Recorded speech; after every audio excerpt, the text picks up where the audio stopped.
अलिकति बिरामी पर्दाखेरि हामी कि त बिराटनगर जानुपर्छ कि त काठमाडौँ नै पुग्नुपर्छ।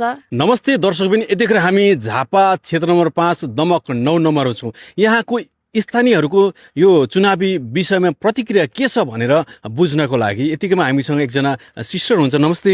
हजुर नमस्ते, हजुरको शुभ नाम? मेरो नाम सरिता घिम्रे। घर चाहिँ कहाँ हो हजुरको? मेरो घर चाहिँ यहीँनेरि हो, दमक 10 दमक 10 है, क्षेत्र नम्बर 5। क्षेत्र नम्बर 5 हजुर, पर्यो। हजुर। के छ त अब यहाँ तपाईँहरूको यो क्षेत्रको उम्मेदवारको विषयमा के छ तपाईँहरूको राय सुझाव? हामीलाई यो अब उम्मेदवारको बारेमा भन्नुपर्दा पनि अब नयाँ नेपाल चाहिएको छ, परिवर्तन चाहिएको छ हामीलाई होइन।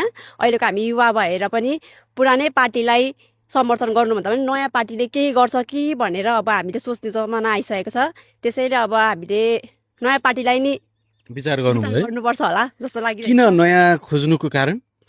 पुरानालाई पनि धेरै पल्ट हेरियो होइन, हजुर, यत्रो वर्ष हेर्दै हेर्दै आइयो र अब नयाँ पार्टीले चाहिँ अब के गर्छ कि हामी युवालाई होइन, त्यही त हो।